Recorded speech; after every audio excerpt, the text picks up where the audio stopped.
안녕하세요. 준쌤 영어입니다. 오늘 볼 문법은요, 준동사입니다. 지금 그림을 보니까 맥가이버 칼 또는 다용도 칼이라고 부르죠. 칼은 칼인데 지금 보면 가위도 좀 보이고 그 다음에 손톱 손질하는 그런 도구, 또 코르크를 오픈하는 그런 기능들, 톱도 있고요. 굉장히 다양한 칼들이 들어가 있죠. 준동사가 지금 이 맥가이버 칼 같은 어떤 다용도의 역할이 있어서 한번 그림을 가져와 봤어요. 자, 그래서 준동사는 맥가이버 칼 같은 역할을 합니다. 역할이 굉장히 다양하거든요. 우리는 준우승이라는 말을 들어본 적이 있죠. 1등한 팀을 우승했다 그러는데 2등한 팀에게는 준우승했다라고 말을 합니다. 그런 것처럼 준동사도 동사는 아닌데 동사에 굉장히 근접하고 동사에 가까운 그런 품사를 준동사라고 불러요. 그래서 동사의 뜻을 가지고 와서 동사의 뜻만 쏙 가지고 와서 마치 명사나 형용사나 아니면 부사처럼 쓰려고 하는 게 바로 준동사라는 겁니다. 그래서 지금 아래 그림을 보니까 준동사의 종류들이 나와 있네요. 투부정사, to 뒤에 동사 원형을 붙여서 명사나 형용사 부사의 용법으로 나타내는 걸 투부정사라고 배웠죠. 또 동명사는 동사 원형에다가 ing를 더 씌워서 이제는 명사로서의 역할을 하는 동명사를 배웠고요. 이제 오늘 배워볼 거는 바로 분사라는 겁니다. 분사는요, 쉽게 얘기하면 동사의 분신이에요. 자, 분신은 분신술한다의 그 분신을 얘기하는 건데요. 분사는 분신이다. 누구의? 동사의 분신이다. 이렇게 기억을 하면 굉장히 쉬울 거예요. 자, 지금 만화에서 보면 지금 이런 그림을 한번 본 적이 있죠. 다 똑같이 생긴 분신들을 이렇게 많이 만들어 놨어요. 왜 그러냐? 서로 다른 역할들을 시킬 거기 때문인 거예요. 그래서 생김새가 똑같지만, 누구와 생김새가 똑같냐면요. 분사는 동사랑 생김새가 거의 비슷해요. 하지만 완전히 같지 않고 조금씩 차이가 있으면서 전혀 다른 역할을 하게 하는 게 바로 분사거든요. 자, 한번 예문을 볼 건데요. 글을 쓰다라고 하는 동사가 write가 있습니다. 이걸 가지고 분사를 한번 만들어 볼게요. 그래서 글 쓰는 사람, 이렇게 사람이라는 명사를 꾸미는 하나의 분사를 만들면 이렇게 만들 수 있죠. writing person이라고 말할 수 있습니다. 또 하나, 글로 쓰인 편지, 이번에도 편지를 꾸미는 형용사처럼 역할을 하는데 글을 쓰다라는 write에서 파생된 이 분사를 한번 써보면 이렇게 쓸 수 있죠. written letter 이렇게요. 이렇게 말할 수 있습니다. 지금 보시는 writing은 현재 분사라고 하는 분사고 written letter에서 이 written이 바로 과거 분사라고 하는 거예요. 해석을 할 때 글을 쓰는 사람, 그러니까 이 사람이 직접 글을 쓰고 있습니다. 능동의 의미를 나타낼 때에 현재 분사를 쓰고요.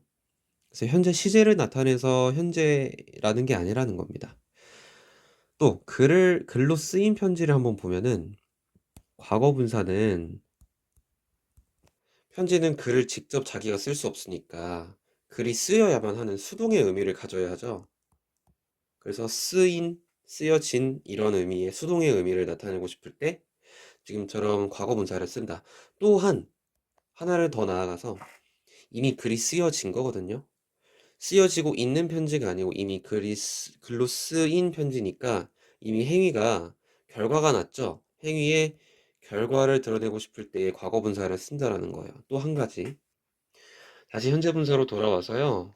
글을 쓰는 사람, 아직 쓰는 게 완료가 안 됐죠. 진행의 의미를 나타낼 때에 현재 분사를 쓴다라는 겁니다. 자, 그럼 분사의 역할들을 한번 잘 봐야겠죠? 이렇게 네 가지의 역할들이 있습니다. 먼저 형용사, 시제를 만들 수도 있고, 수동태를 만들고, 부사의 역할까지 다양한 역할들을 가지고 있어요. 자, 먼저 형용사니까 가장 기초적으로 명사를 수식하는 역할을 가지겠죠. 영작을 한번 해볼 건데요. 이제 1번.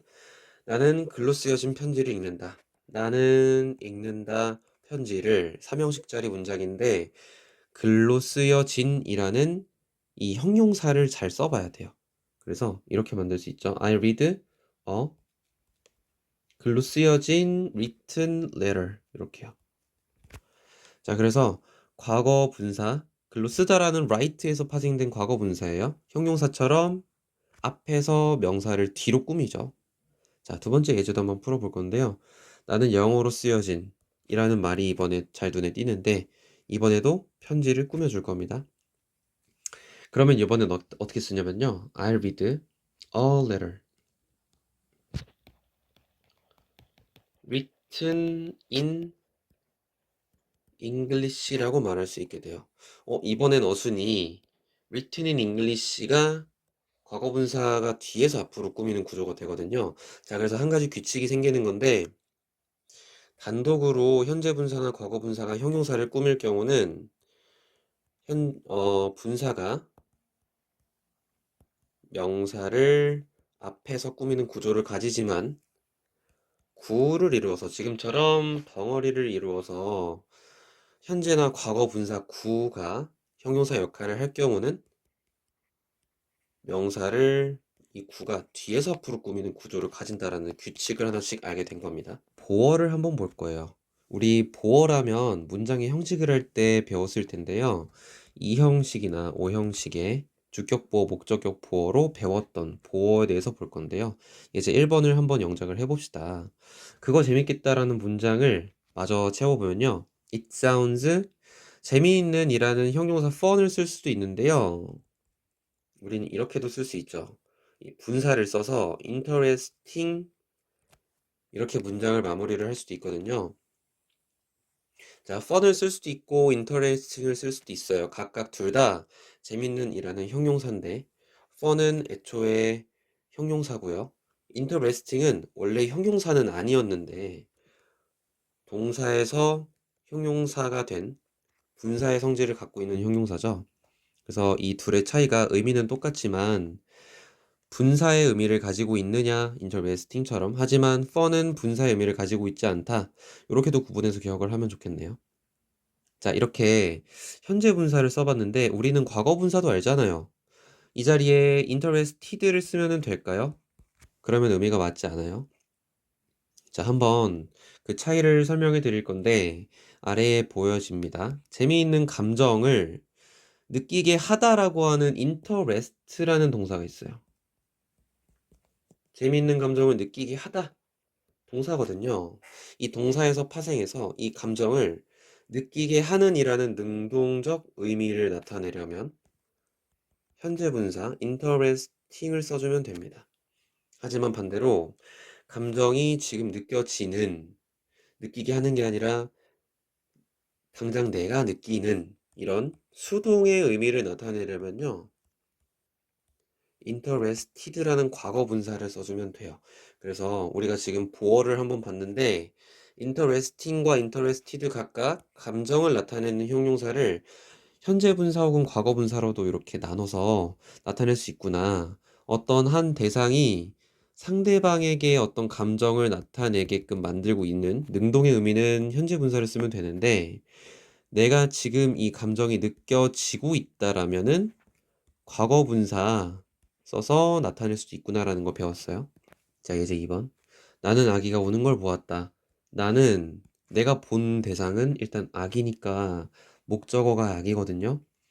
아기가 근데 우는 상태라고 보충 설명하고 있는 목적격 보어가 나와 있는 걸 알 수 있습니다. 이렇게 영작할 수 있겠죠.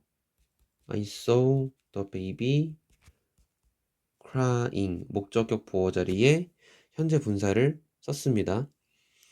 자, 근데 이제 예제 3번도 한번 풀어볼 건데 나는 주어 자리에 그리고 보았다 동사인데 이번엔 우는 아기가 하나의 다 목적어네요. 그럼 3형식 문장인데요. 이렇게 쓸 수 있죠. The crying baby라고도 말할 수 있네요.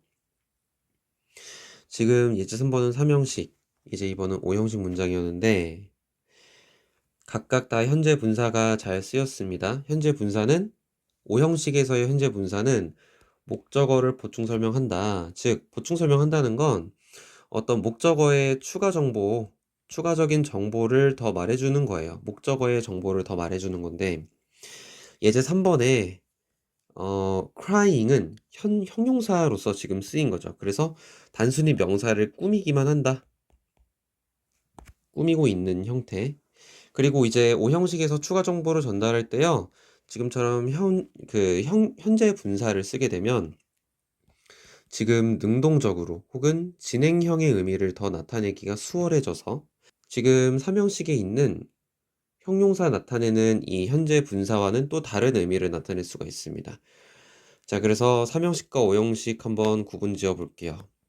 3형식은요, 지금 보는 것처럼 나는 우는 아기를 보았다 중에서도 아기인 그 목적어만 강조를 하고 싶을 때에 3형식을 쓰면 되는데요. 아주 간단하죠.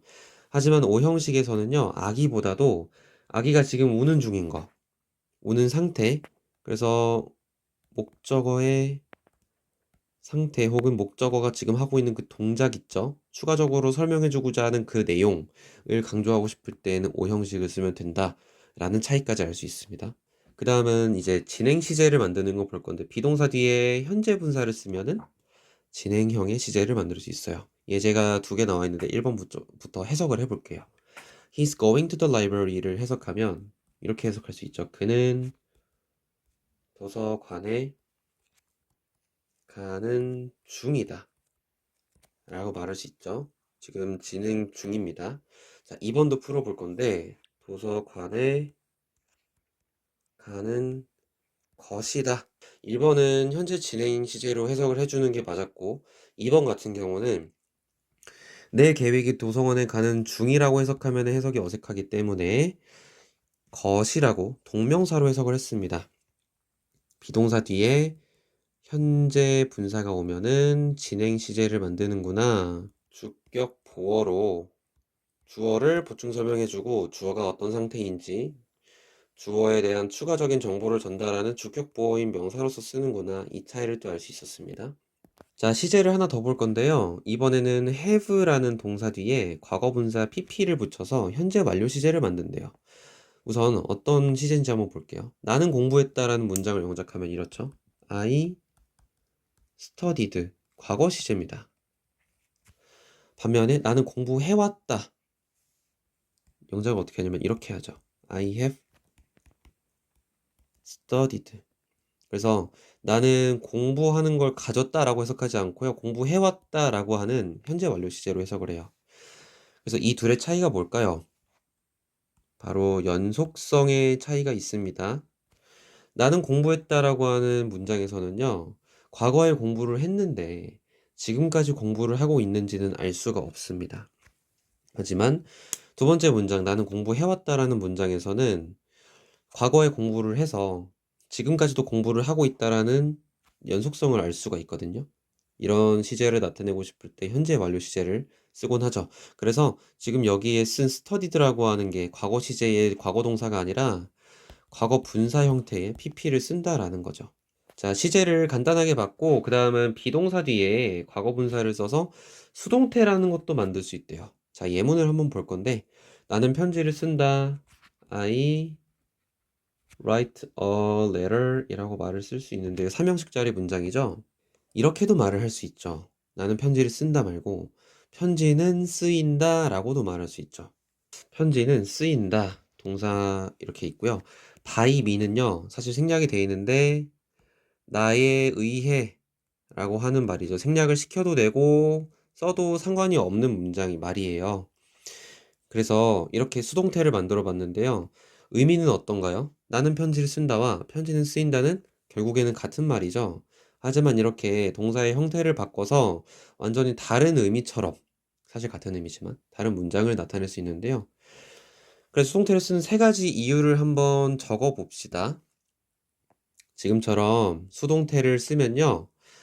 나는 편지를 쓴다 해서 이 목적어에 있는 편지를 주어 자리로 먼저 말하고 있어요. 주어 자리에서. 주어가 됐잖아요, 실제로. 그러면 좋은 게요. 목적어를 맨 앞에 쓰니까 목적어를 강조하는 문장으로 만들 수가 있게 돼요. 그래서 나는 편지를 쓴다 해서 나는이라는 말은 나는 굳이 불필요해. 편지에 집중하고 싶어. 라고 말할 때에는 수동태를 써서 편지는 쓰인다 라고 수동태로 쓰면 되는 거죠. 심지어 나는 나에 의해로 뒤로 밀려나고 생략도 시킬 수 있었죠. 목적어에 집중하고 목적어를 강조할 수 있는 효과가 난다. 또 두 번째 좋은 효과는 뭐냐면요.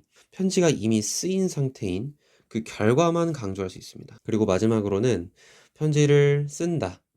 그게 아니라 편지는 쓰인다처럼 당하는 의미를 강조할 수 있습니다. 그래서 이 세 가지 이유로 수동태를 쓰는데 형태는 비동사 뒤에 pp를 쓰고요. 왜 꼭 과거분사만 쓰면 되지 비동사까지 함께 쓰냐면요. 우선 우리는 수일치를 시켜줘야 하겠죠. 수일치 용도가 하나 있고요. 그 다음에는 시제도 만들어줘야 되죠. 과거 분사는 형태를 더 바꿀 수가 없는 상황이기 때문에 현재 시제, 과거 시제, 미래 시제 등등등을 나타내려면 동사가 필요합니다. 과거 분사를 조합해서 하나의 동사처럼 역할을 하는 수동태를 만들어 봤어요. 이번엔 나는 그에게 책을 주었다 라는 문장이에요. 이걸 영작을 바로 옆에 좀 써보면요. I gave 동사까지 써주고요. 목적어가 그, 책 두 개가 나온 걸 알 수 있어요. 그럼 이렇게 쓸 수 있죠.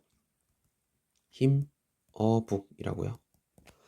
그럼 이제 이건 사형식짜리 문장입니다. 사형식의 특징은 목적어가 두 개 나오는데요. 사람을 강조하는, 사람을 그래서 먼저 쓴 문장의 형식이라고 생각하면 돼요. 그래서 동사가 수요 동사가 나오는 특징도 있고요. 여기서요. 목적어가 하나, 두 개가 나오니까 우리는 수동태를 쓰는 이유 중에 하나가 목적어를 강조하려고 썼기 때문에 사형식도 각각 1번과 2번의 목적어들을 강조할 수 있거든요. 그래서 일단 사람을 먼저 한번 강조를 해볼게요. 그 사람을 주어 자리에 쓴다라는 말인 거고 그래서 나는 그에게 책을 주었다 에서 그를 주어로 강조를 먼저 말한다면 그는 책을 받았다라고도 말을 할 수 있죠. 같은 상황인데 이걸 영작하면요. 이렇게 쓸 수 있습니다. 이렇게 쓸 수 있어요. 자, 하나 더. 이번엔 책을 또 한번 강조를 해보려고 그래요. 책을 주어로 두었죠. 그래서 책은 그에게 주어졌다라고 말할 수 있어요. 여전히 같은 말이죠. 이렇게 쓸 수 있습니다. A book was given. 자, 근데 이제 중요해요. 그에게 라는 말을 만들어줘야 되는데 그를 강조할 때의 책을과 그에게는 조금 달라 보여요. 책을이라는 건 그냥 단순히 명사를 목적어 자리에 두기만 했으면 됐는데 이번에는 에게라고 하는 전치사까지 써줘야 된다라는 거예요. 그래서 to, him 이렇게 만들어주면 되는 거죠. 그래서 각각 간접 목적어, 직접 목적어를 주어에 두는 사형식 수동태의 문장을 한번 봤고요. 자, 나는 그가 방 청소하도록 시켰다라는 문장이에요. 영작을 옆에다가 좀 해보면요. 오형식은 목적어 딱 하나 있으니까 사형식처럼 복잡하게 각각 강조할 필요 없이 목적어를 주어 자리로 두어서 이렇게 수동태를 쓸 수 있거든요. 그는 방 청소하도록 시켜줬다라고도 말을 할 수 있겠죠. 이렇게 영작할 수 있습니다. 그래서 to clean the room이라고 말하면 그는 방 청소하도록 시켜졌다라고 해석을 하게 됩니다. 그래서 한 가지 규칙을 알 수 있었는데요. 목적격 보어에 동사 원형이 들어가 있다면, 목적격 보어가 동사 원형이라면 수동태 문장으로 바꿀 경우는 투부정사로 바뀌는구나 라는 규칙을 하나 알게 된 겁니다.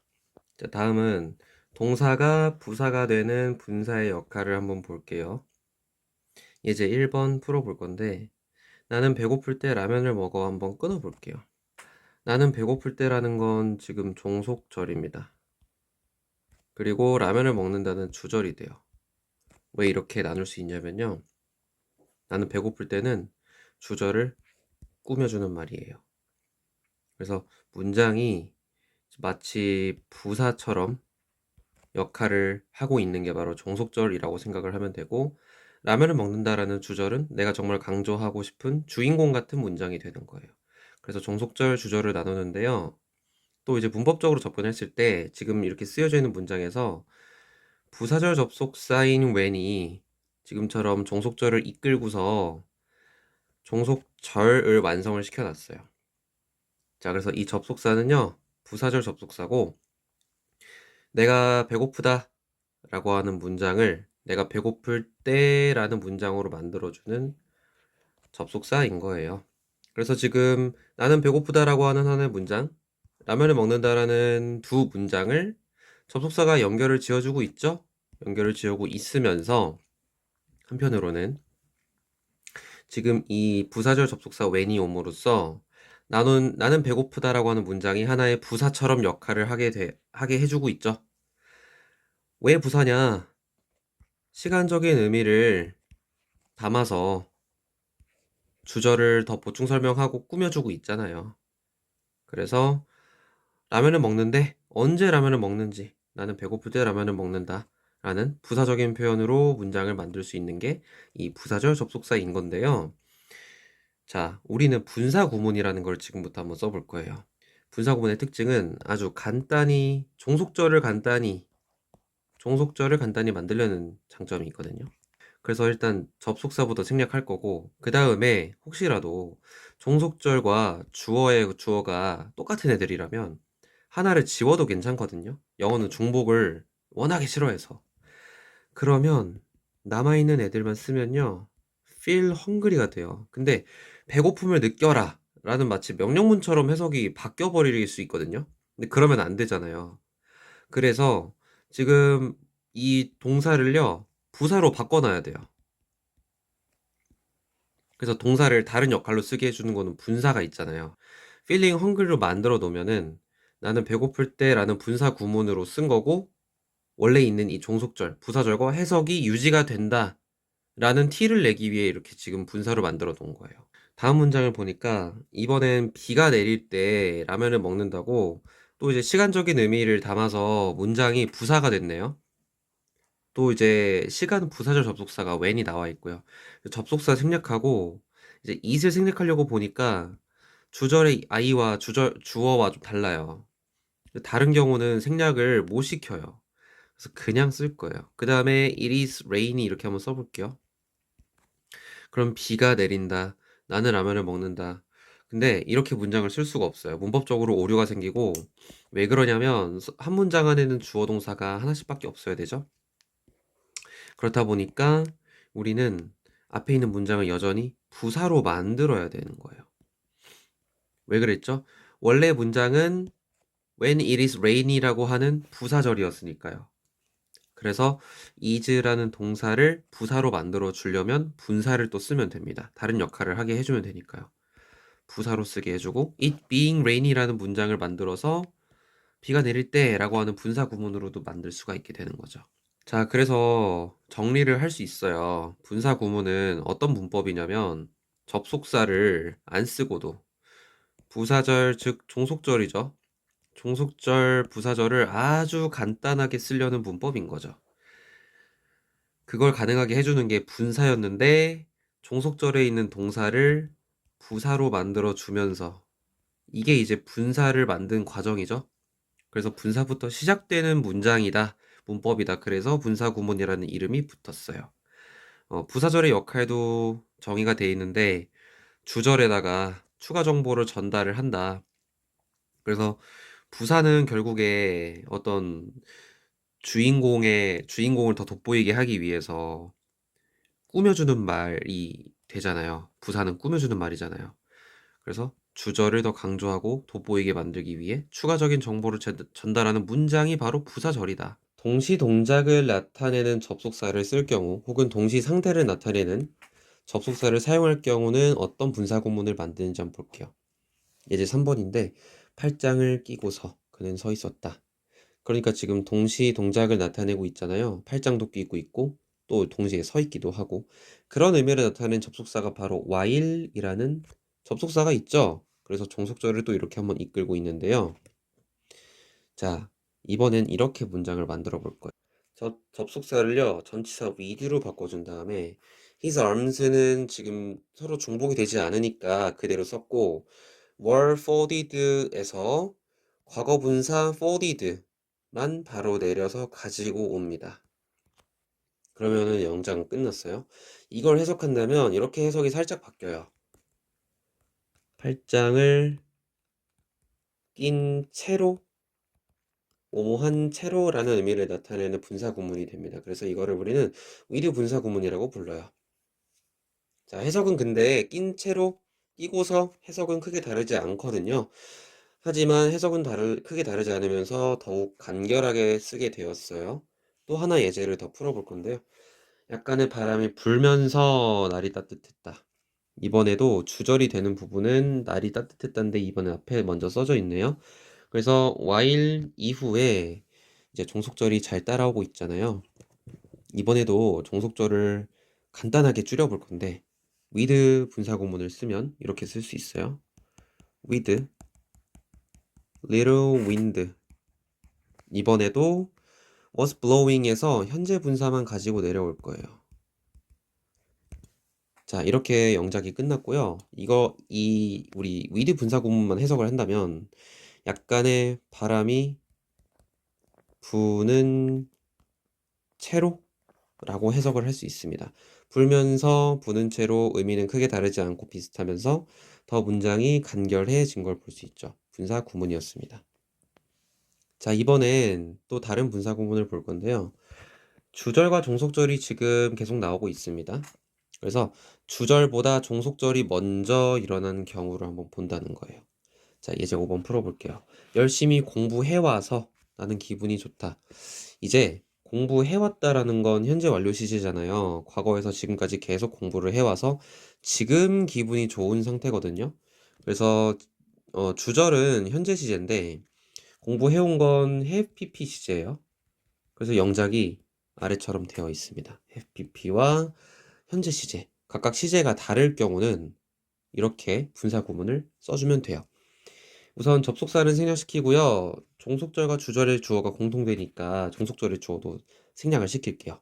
자, 그러면 우리 이제 주절보다 종속절이 먼저 일어난 일이라고 드러내야 하기 때문에 have pp 형태를 그대로 가져오는 대신 현재 분사 구문으로 만들어주면 돼요. 그래서 having studied hard 라고 분사 구문을 만들어 주기만 하면 되는 겁니다. 해석은 달라지지 않아요. 열심히 공부해와서 나는 기분이 좋아. 그래서 지금 쓰여져 있는 분사 구문을 보니까 주절은 현재 시제에 그대로 유지가 되고 있고 종속절에서는 have pp를 가지고 있네. 그래서 주절보다 종속절이 먼저 일어났구나 라는 걸 나타내고 싶을 때에 지금과 같은 분사 구문을 쓰면 돼요. 자, 그러면 현재 완료 봤으니까 과거 완료도 한번 가볍게 볼까요? 그러면 열심히 공부했어서 기분이 좋았대요. 기분이 좋았던 건 과거 시제인데 주절은 과거 시제죠? 열심히 공부했던 거는 과거 완료예요. 이미 과거에 시작해서 과거에 끝난 일을 말하죠. 그럼 이건 had pp로 쓰여져 있는데요. 접속사랑 종속절을 주어 지우고 had studied를 분사 구문으로 만들면 현재 완료 시제와 동일하게 생겼습니다. 하지만 주절이 과거 시제일 경우 이제 예제 5번과 6번은 해석이 완전 달라진다라는 걸 알 수 있죠. 기분이 좋았던 거는 이미 과거에 끝난 일이자 또 그보다 훨씬 더 일찍 일어난 일은 열심히 공부를 했었다라는 거. 이렇게 시제가 다른 걸 나타내고 싶을 때 분사구문을 have pp를 써서 나타낼 수 있다는 걸 봤습니다. 오늘 본 영상이 도움이 되었다면 구독과 좋아요 부탁드립니다. 추가적인 연습 문제를 풀고 싶으시다면 댓글에 이메일 주소를 남겨주시면 보내드리도록 하겠습니다. 감사합니다.